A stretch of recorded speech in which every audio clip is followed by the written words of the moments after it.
Hello மக்களே! எனக்கு என்னோட டே இப்படி தாங்க ஸ்டார்ட் ஆச்சு. கொஞ்சோண்டு ட்ரை ஃப்ரூட்ஸ் மட்டும் ஊற வச்சிருந்தேன். ஸோ, அத மட்டும் சாப்பிட்டுட்டு டைரக்ட்டா பிரேக்ஃபாஸ்ட் செய்யலான்னு சொல்லிட்டு போயிட்டேன். பிரேக்ஃபாஸ்ட் இன்னைக்கு சிம்பிளா தோசையும், தக்காளி சட்னியும் தாங்க செஞ்சிருந்தேன். பிரேக்ஃபாஸ்ட் சாப்பிட்டதுக்கப்புறமா எனக்கு கொஞ்சம் ஒர்க் இருந்தது. கொஞ்சம் துணியெல்லாம் இருந்தது. அதெல்லாம் துவச்சு போட்டுட்டு, மார்னிங் டிஃபன் பண்ண பாத்திரங்கள்லாம் இருந்தது. அதெல்லாம் வெளக்கி வச்சுட்டு, டைரக்ட்டா லஞ்ச் செய்ய போயிட்டேன். லஞ்ச் மெனு வந்து இன்னைக்கு சிம்பிள் ரெசிபி தாங்க. அதாவது வெஜ் புலாவும், காலிஃப்ளவர் சில்லியும் தான் பண்ணேன். அத எப்படி செய்யலாங்கிற ரெசிபி வந்து நான் உங்களுக்கு இந்த வீடியோல குடுக்குறேன். வாங்க பார்க்கலாம். வெஜ் புலாவ் செய்கிறதுக்கு ஒரு குக்கர் எடுத்து அடுப்பில் வச்சுக்கோங்க. குக்கர் நல்லா ஹீட் ஆனதுக்கப்புறம் 3 டேபிள் ஸ்பூன் நெய் ஊற்றிக்கோங்க. 2 டேபிள் ஸ்பூன் ஆயில் ஊற்றிக்கோங்க.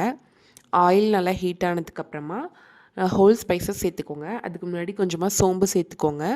அதுக்கப்புறம் ஹோல் ஸ்பைசஸ் எல்லாம் சேர்த்து நல்லா எல்லாமே பொரிஞ்சதுக்கப்புறமா பச்சை மிளகா வந்து நம்ம வந்து ஒரு 5 பச்சை மிளகா நல்லா நீட்டாக வாக்கில் நறுக்கி சேர்த்துக்கலாங்க. ஏன்னா புலாவ் அப்படிங்கும்போது வந்து நம்ம காரம் எதுவும் சேர்க்க மாட்டோம். ஸோ பச்சை மிளகா காரம் மட்டும்தான். அதனால நம்ம வந்து ஒரு 5 பச்சை மிளகா வந்து சேர்த்துக்கலாம். இப்போ பச்சை மிளகாவும் நல்லா வதங்கினதுக்கப்புறமா நறுக்கி வச்சுருக்க வெங்காயம் 2 வெங்காயம் வந்து நல்லா நீட்டாக வாக்கில் நறுக்கி வச்சுக்கோங்க. அதை வந்து இதில் சேர்த்துக்கோங்க. வெங்காயம் நல்லா வதங்கினதுக்கப்புறமா இஞ்சி பூண்டு பேஸ்ட்டு சேர்த்துக்கணும். ஒரு 2 டேபிள் ஸ்பூன் இஞ்சி பூண்டு பேஸ்ட்டு சேர்த்துக்கோங்க. இஞ்சி பூண்டு பேஸ்ட்டும் இந்த வெங்காயத்தோடு சேர்ந்து நல்லா வதங்கணும். இஞ்சி பூண்டு பேஸ்ட்டோட பச்சை வாசம் போனதுக்கப்புறமா 2 தக்காளி நறுக்கி வச்சுருக்கோம். அதையும் சேர்த்துக்கோங்க. இப்போ தக்காளி கொஞ்சம் வதங்கினதுக்கப்புறமா ஒரு கைப்பிடி அளவுக்கு புதினா தலையும், கொத்தமல்லி தலையும் கொஞ்சமாக சேர்த்து நல்லா வதக்கிக்கணும். நல்லா வதங்கினதுக்கப்புறமா ஒரு 1/4 கப் வந்து பீன்ஸ் போட்டுக்கோங்க. அதுக்கப்புறம் ஒரு 1/4 கப் கேரட், ஒரு 3/4 கப் வந்து பச்சை பட்டாணி போட்டுக்கோங்க. ஏன்னா இந்த புலாவுக்கு வந்து பச்சை பட்டாணி தான் ரொம்ப ஹைலைட்டடாக இருக்கும். ஸோ எல்லாத்தையும் போட்டு நல்லா உப்பு போட்டு வதக்கி ஒரு 2 மினிட்ஸ் வந்து அப்படியே விட்டுருங்க. இப்போ எல்லாமே வதங்கினதுக்கப்புறமா நான் வந்து இன்றைக்கி 3/4 கப் அரிசி எடுத்து வச்சுருக்கேன். ஸோ அந்த அரிசியை வந்து இதோட போட்டு சும்மா ஒரு 2 நிமிஷம் வதக்கி விட்டுக்கலாம். லைட்டாக அரிசியோட கொஞ்சம் தண்ணி ஊற்றிக்கோங்க. இல்லைன்னா வதக்கிறதுக்கு வந்து அது கரெக்டாக இருக்காது. அடி பிடிக்கிற மாதிரி ஆகிடும். அரிசி நல்லா வதங்கினதுக்கப்புறமா இப்போ நான் 3/4 கப் அரிசிக்கு 2 கப் அளவுக்கு தண்ணி ஊற்றிக்கிறேன். நீங்கள் எவ்வளோ அளவுக்கு தண்ணி ஊற்றிக்குவீங்களோ அதை ஊற்றிக்கோங்க. ஊற்றி நல்லா கிளறிட்டு அதுக்கப்புறம் உப்பு கரெக்டாக இருக்கான்னு சொல்லி பார்த்துக்கோங்க. எனக்கு கொஞ்சம் உப்பு பத்தாத மாதிரி இருந்தது. அதனால நான் உப்பு போட்டுட்டு இப்போ லிட்டை நல்லா க்ளோஸ் பண்ணிவிட்டு ஒரு 5 விசில் விட்டுடலாம். இதுக்கு சைடிஷாக காலிஃப்ளவர் எப்படி செய்கிறதுன்னு பார்த்துடலாம். ஃபஸ்ட்டு காலிஃப்ளவர் எல்லாத்தையும் வந்து குட்டி குட்டியாக கட் பண்ணி வச்சுக்கோங்க.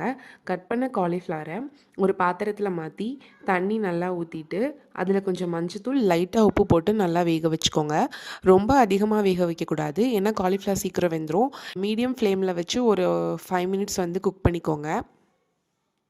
ஃபில்டர் பவுலில் மாற்றிக்கோங்க. வந்து தேவையான மசாலா வந்து ரெடி பண்ணிடலாம். ஃபஸ்ட்டு வந்து ஒரு பவுல் எடுத்துக்கோங்க. அதில் வந்து 2 டேபிள் ஸ்பூன் வந்து சில்லி பவுடர் சேர்த்துக்கோங்க. சில்லி பவுடர்னால் இந்த கடைகள்லாம் சிக்கன் 65க்கு விற்பாங்கள்ல, நான் அந்த சில்லி பவுடர் தான் சேர்த்துருக்கேன். ஸோ அது சேர்த்துக்கிறேன். அதுக்கப்புறமா 1 table spoon normal red chilli powder சேர்த்துக்கிறேன். அதுக்கப்புறம் வந்து கொஞ்சோண்டு அரிசி மாவு, அப்புறம் கொஞ்சம் ஒரு table spoon salt, 1 table spoon இஞ்சி பூண்டு பேஸ்ட், கொஞ்சமாக கர்டு, இது எல்லாத்தையும் சேர்த்து நல்லா கிளறி விட்டுக்கணும். அண்ட் நான் வந்து இந்த மிக்சர் போடுறதுப்போ நான் வீடியோ எடுக்க மறந்துட்டேங்க. ஸோ அதனால நான் வந்து வாய்ஸில் சொல்லிடுறேன். இது எல்லாத்தையும் நல்லா மிக்ஸ் பண்ணிவிட்டு நம்ம இங்கே தனியாக ஃபில்டர் பண்ணி வச்சுருக்க காலிஃப்ளவர் எடுத்து இப்போ இந்த மிக்சரில் கொட்டி நல்லா கிளறி மேரினேட் பண்ணி வச்சுக்கோங்க. மேரினேட் பண்ணி ஒரு 1/2 அன் ஹவர் அதை அப்படியே விட்டுருங்க. இப்போ ஒரு கடாய் எடுத்துக்கோங்க.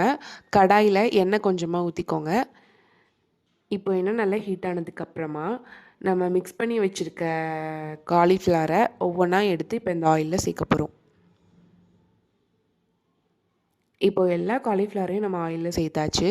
சேர்த்த உடனேவே வந்து காலிஃப்ளவர் வந்து நம்ம உடனே திருப்பி போடக்கூடாது. இல்லை உடனே திருப்பி போட்டோம் அப்படின்னா அந்த மசாலா எல்லாமே தனியாக வந்துடும். இப்போ பாருங்கள், காலிஃப்ளவர் நல்லா வெந்துடுச்சு. எவ்வளோ கிறிஸ்பியான நல்ல கலர்ஃபுல்லான காலிஃப்ளவர் சில்லி ரெடியாக இருக்குன்னு பாருங்கள். இதே மாதிரி நம்ம மிச்சம் இருக்க எல்லா காலிஃப்ளவரையும் பொரிச்சு எடுக்க போகிறோம். எல்லா காலிஃப்ளவரும் எவ்வளோ கிறிஸ்பியாக சூப்பர் கலரில் வந்திருக்கு பார்த்தீங்களா? நான் இத்தனைக்கும் எந்த ஆடட் கலரும் சேர்க்கவே கிடையாது. எல்லாமே வீட்டில் இருக்க மசாலா மட்டும்தான். பாருங்க, புலாவ் எவ்வளோ உதிரி உதிரியாக ரெடி ஆயிருக்குன்னு. கொஞ்சம் கூட அடி பிடிக்கவே இல்லை. இன்றைக்கி வந்து செவ்வாய்க்கிழமைங்கிறனால 1 to 2 வந்து செவ்வாய் உரையில் வந்து முருகருக்கு வெத்தலை தீபம் போடணும். அதனால தான் காலையில் கொஞ்சம் லேட்டாக எழுந்திரிச்சனால என்னால் வெத்தலை தீபம் போட முடியலங்க. ஸோ அதனால் 1 to 2 போட்டலன்னு சொல்லிட்டு இப்போ நம்ம முருகருக்கு அபிஷேகம் பண்ணிடலாம். ஃபஸ்ட்டு பால் அபிஷேகம், அதுக்கப்புறம் தயிரில் அபிஷேகம் பண்ணுறோம், அதுக்கப்புறம் பன்னீர் அபிஷேகம். இப்போ எல்லா அபிஷேகம் முடிஞ்சதுக்கப்புறமா முருகரை அலங்காரம் பண்ணி முருகருக்கு சட்கோணம் கோலம் போட்டுட்டு அதில் வெத்தலை வச்சு தீபம் ஏற்றி முருகருக்கு நைவேத்தியம் பண்ணி படைச்சி முடிச்சு சாமி கும்பிட்டாச்சு. லஞ்சு சாப்பிட்டு முடிச்சாச்சு. பாருங்கள், இதுதான் இன்றைக்கி பண்ண புலாவும் அண்ட் காலிஃப்ளவர் சில்லியும் எவ்வளோ அழகாக இருக்குதுன்னு பாருங்கள் பார்க்கவே. நீங்களும் வீட்டில் ட்ரை பண்ணி பார்த்துட்டு எப்படி இருந்ததுன்னு கமெண்ட் பண்ணுங்கள். அவ்வளோதாங்க, என்னோடய டே இப்படி தான் கம்ப்ளீட் ஆச்சு. இனி அடுத்த விளாகில் பார்ப்போம். அது வரைக்கும் ஸ்டே டியூன். டாடா, பாய் பாய்.